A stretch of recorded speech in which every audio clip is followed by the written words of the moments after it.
अब हम chapter number 10 के क्वेश्चन आंसर करते हैं। अच्छा, ये पाठ सार पाठ मैंने आपको अच्छे से एनसीईआरटी के एक लाइन पढ़ा दी है। ये छोटे छोटे दो लाइन में पाठ का सार दिया हुआ है, इसको अच्छे से याद कर लेना। यहाँ से पेपर आपका सॉल्व होने की और आपके नंबर बढ़ेंगे। ठीक है, ये कुछ नहीं है, क्या है देखो, एक पेज और ये आधा पेज, मुश्किल से 1.5 पेज तो आप याद ही कर सकते हो, पूरा पाठ समझाया हुआ है। तो इसको भी अच्छे से याद कर लेना। बोर्ड में यहाँ से भी क्वेश्चन से बनेंगे।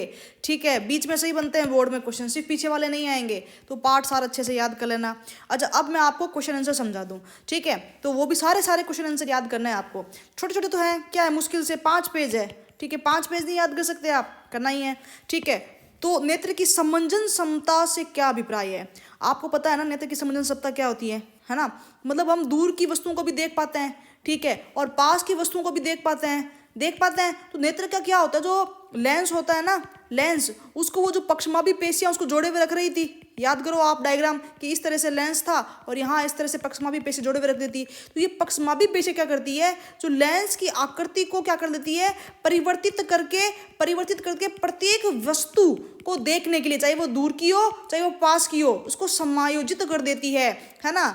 और इसका जो फोकस है वो क्या कर देती है, परिवर्तित कर देती है, उसके अनुरूप कर देती है। यही तो नेत्र की समंजन क्षमता है। तभी जब हमें दूर का देखना हो तो दूर का दिखाई दे जाता है, और पास का देखना हो तो हमें पास का भी दिखाई दे जाता है। ठीक है, तो नेत्र लेंस की वह क्षमता जिसके कारण, तो समंजन क्षमता किससे जुड़ी हुई है बच्चों, नेत्र के लेंस से जुड़ी हुई है। ठीक है, तो नेत्र के लेंस की वह क्षमता जिसके कारण वह अपनी फोकस दूरी को समायोजित करके पास की वस्तुओं को भी देख लेता है और दूर की वस्तुओं को भी देख लेता है। ठीक है, नेत्र की समंजन क्षमता कहलाती है। और सामान्य अवस्था में नेत्र की जो समंजन क्षमता है वो 4 डायोप्टर है। डायोप्टर क्या है, नेत्र की जो क्षमता है, लेंस की क्षमता है, उसकी इकाई है, लेंस की पावर की इकाई है। तो याद करना, जैसे नहीं होता क्या, मापने की इकाई 4 kg, दूध मापने के लिए 4 लीटर। ठीक है, वैसे इनके लिए क्या है, डायोप्टर। क्या है, डायोप्टर, याद कर लोगे। ठीक है, देखो, निकट दृष्टि दोष का कोई व्यक्ति, ठीक है, निकट दृष्टि दोष, इसका मतलब समझ गए आप नाम से कि निकट की वस्तुएं तो सही दिखाई देती है, दूर की वस्तुएं नहीं दिखाई देती है। उल्टा होता है, याद है, मैंने आपको बताया था।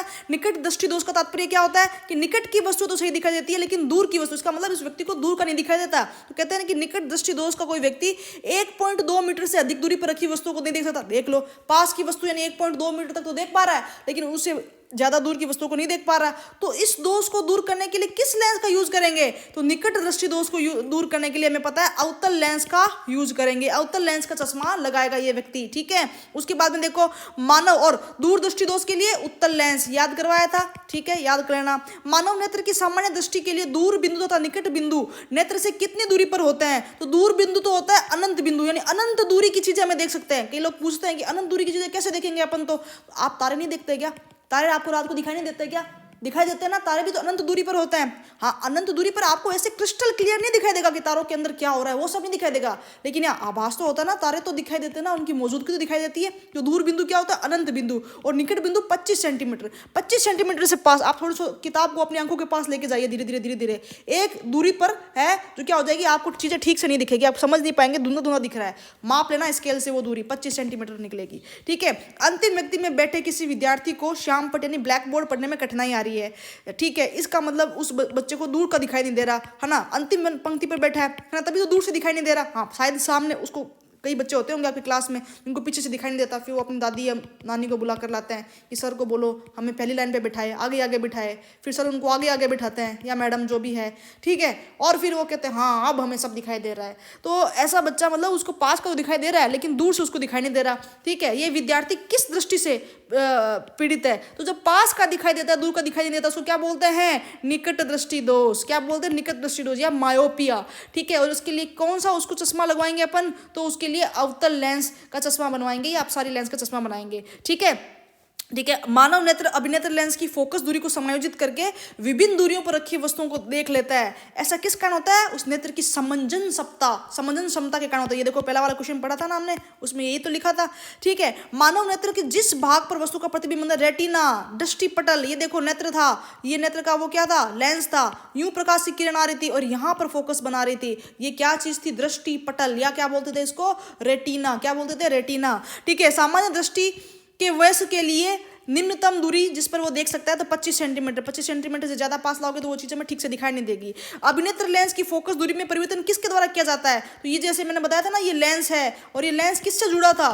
पक्षमापी पेशियों से। पक्षमापी पेशियों से जुड़ा था। ये पेशियां इस लेंस को कभी छोटा करती है, कभी बड़ा करती है, इसकी फोकस दूरी चेंज करती थी। तो अभिनेत्र लेंस की जो फोकस दूरी होती है वो पक्षमापी पेशियों के द्वारा है जो परिवर्तित की जा सकती है। अच्छा, क्वेश्चन नंबर 5, इस प्रकार के क्वेश्चन आ सकते हैं 5 और 6 और 7, इस टाइप के क्वेश्चन आ सकते हैं बोर्ड में। आपको ये याद करना होगा, समझा मैं दूं आपको, ठीक है, अच्छे से समझा दूं, लेकिन या तो आपको करना पड़ेगा। इस प्रकार के प्रश्न आने की संभावना है, ऐसा नहीं कि मैथ देख के भाग जाओ, करना पड़ेगा आपको, ठीक है। 3 ही तो प्रश्न है। किसी व्यक्ति को अपनी दूर की दृष्टि संशोधित करने के लिए, ठीक है, -5.5 डायोप्टर क्षमता के लेंस की आवश्यकता पड़ती है। अच्छा, ठीक है, ठीक है, मतलब उसको दूर का दिखाई नहीं देता, तो उसके लिए उसको है जो -5.5 डायोप्टर क्षमता वाला लेंस चाहिए। यानी लेंस की पावर कितनी है? -5.5 डायोप्टर लिखा हुआ है इसमें। लेंस की पावर कितनी है? -5.5 डायोप्टर, ठीक है, ये लेंस की पावर है, ठीक है।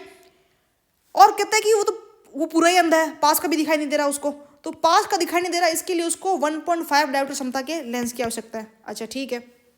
दूसरा पहला टॉपिक तो ये है। पहला तो क्या करते हैं अपन, दूर वाला कर देते हैं, ठीक है, फिर उसका पास वाला कर लेते हैं, ठीक है। तो चलो ठीक है, तो उस लेंस की फोकस दूरी क्या होगी? तो पहले देखो उसको दूर का भी नहीं दिखाई दे रहा, ठीक है, तो दूर का नहीं दिखाई दे रहा, तो डॉक्टर उसको कहता है कि आप -5.5 डायोप्टर क्षमता वाला लेंस लगाइए, और पूछ ही रहा है कि इस लेंस के लिए फोकस दूरी क्या होगी।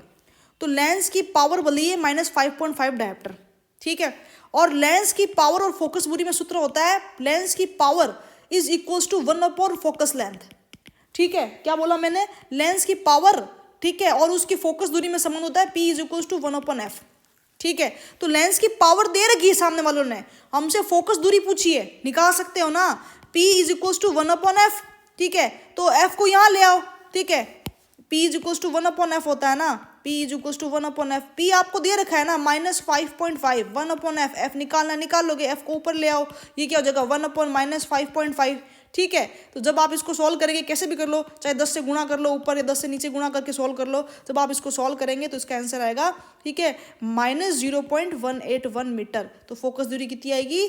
तो -0.181 मीटर आएगी, ठीक है। तो ये ध्यान रख लेना आप। दूसरी चीज़ ये पूछता है कि प्रश्न का दूसरा कि वो तो उसको तो पास का भी नहीं दिखाई दे रहा। अच्छा, तो उसके लिए डॉक्टर ने कहा कि तुम एक भाई उस चश्मे के अंदर है 1.5 प्लस डायोमीटर क्षमता का लेंस भी लगवाओ, ठीक है। तो अब कहता है कि अब इसके लिए पास के लिए क्या फोकस दूरी होगी? तो यहाँ पावर कितना दे रहा है? प्लस का 1.5 डायोप्टर। तो ये फोकस दूरी और पावर में क्या रिलेशन होता है? Power is equals to 1 focus length, ठीक है।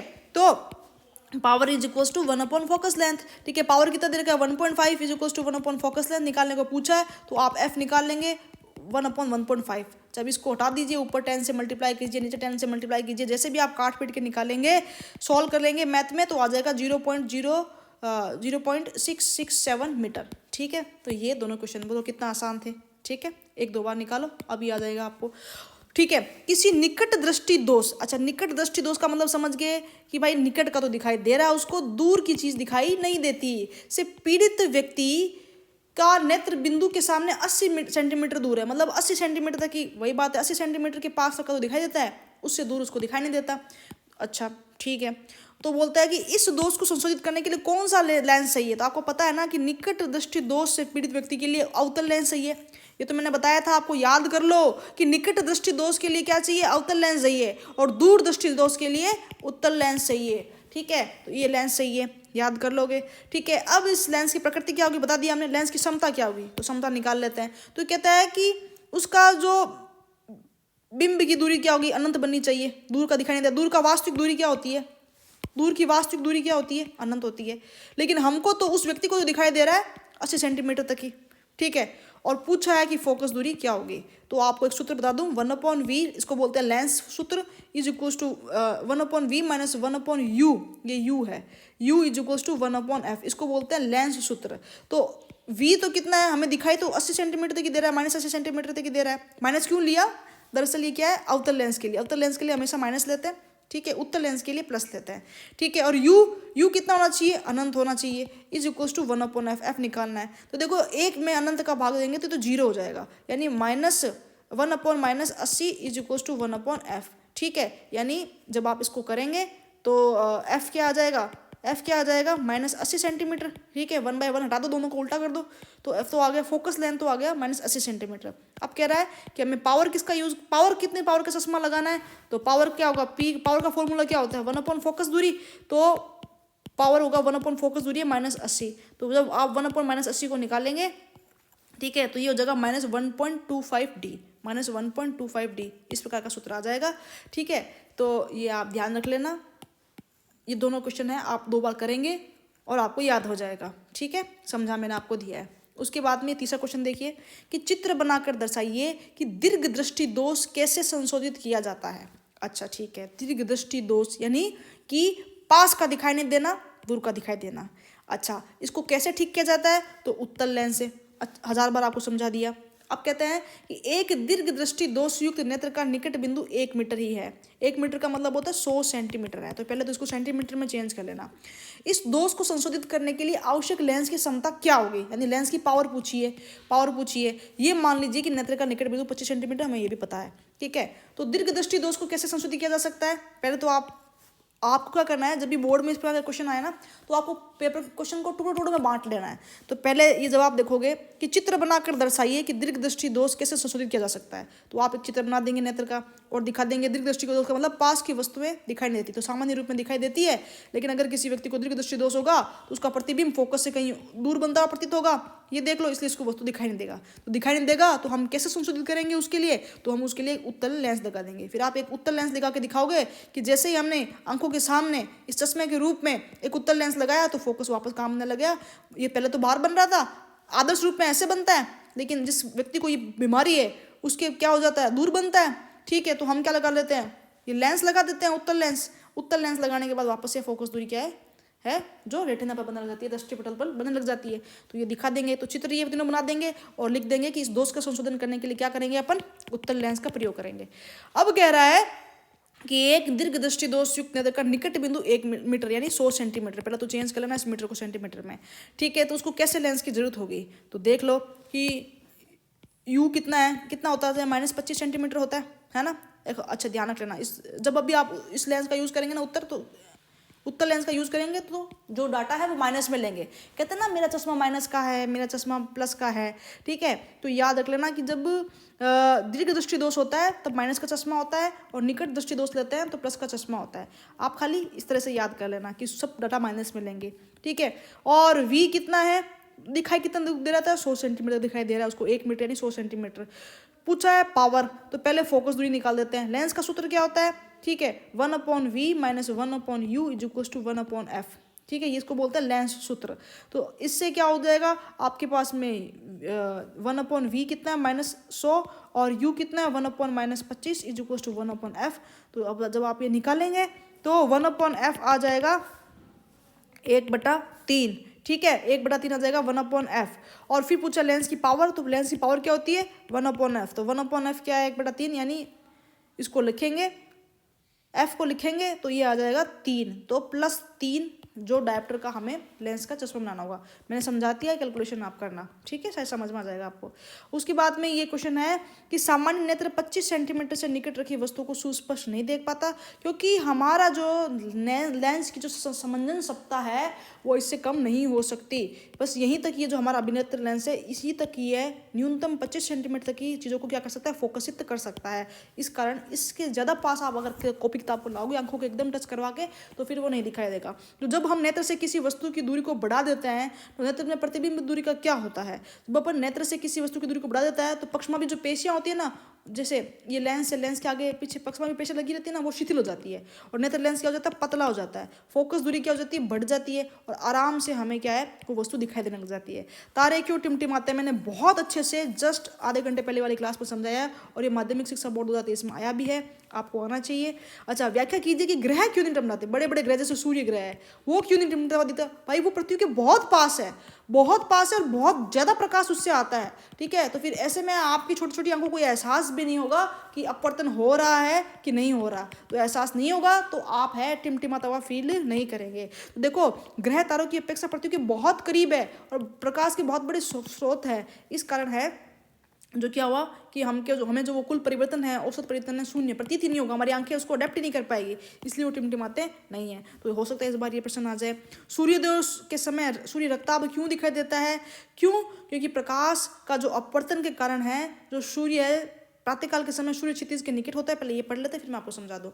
ठीक है, सूर्य के किरणों को हम तक पहुंचने के लिए वातावरणीय मोटी परतों से होकर गुजरना पड़ता है, और जब वातावरण की प्रकिरणों से होकर गुजरता है तो नीले और कम तरंगदैर्घ्य के प्रकाश का अधिकांश भाग वहां उपस्थित कणों के द्वारा प्रकीर्णित किया जाता है, और जो लाल रंग है आंखों तक हमारी आंखों तक पहुंचने वाला प्रकाश अधिक तरंगदैर्घ्य वाला होता है, और अधिक तरंगदैर्घ्य किसकी होती है? लाल रंग की होती है। इस कारण वो सूर्य लालिमा दिखाई देता है। क्या कहने का मतलब है कि जैसे ही ये सूर्योदय होता है ना, क्षितिज के पास होता है या होने ही वाला है, ठीक है, 2 मिनट पहले होने ही वाला है, तो क्या होता है, सूर्य से निकलने वाली जो प्रकाश की किरणें है ना, प्रकाश की किरणें सूर्य के हमारे वातावरण में आकर क्या हो जाएगी?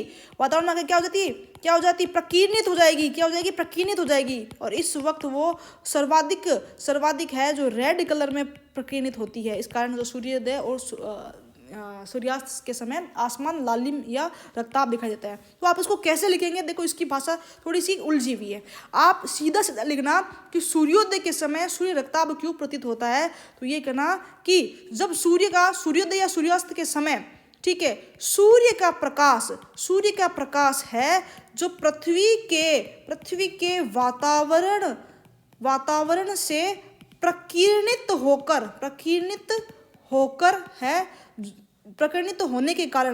होने के कारण है जो रक्ताभ प्रतीत होता है। क्योंकि लाल रंग की तरंगदैर्घ्य क्या होती है? अधिक सुग्राही होती है। इस कारण ही रक्ताभ प्रतीत होता है। आप ये लिख देंगे तो काम हो जाएगा। ठीक है, वैसे जब आप पढ़ेंगे ना तो विबग्योर जो होता है ना, तो जैसे जैसे हम इस तरफ जाते हैं, ब्लू कलर से वायलेट कलर से Indigo blue green yellow red, तो क्या होता है? लैम्डा, ये तरंगदैर्घ्य क्या होने लग जाता है? बढ़ने लग जाता है। और लैम्डा होता है 1/μ। ठीक है, तो जितना बड़ा तरंगदैर्घ्य होगा ना, फिर उसकी डिस्पर्जन उसी हिसाब से होती है। ठीक है, उसका अपवर्तनांक उसी हिसाब से डिसाइड होता है।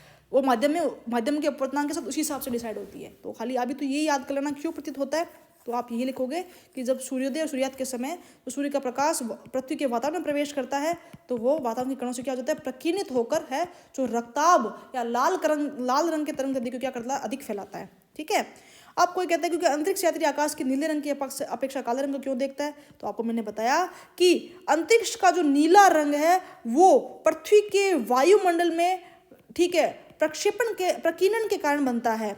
ठीक है, लेकिन आप जब पृथ्वी के वायुमंडल से ऊपर चले जाएंगे, यानी तब फिर आपको प्रकीर्णन होगा नहीं, तो वो आकाश नीला नहीं काला दिखाई देगा। ठीक है, ये देख लो।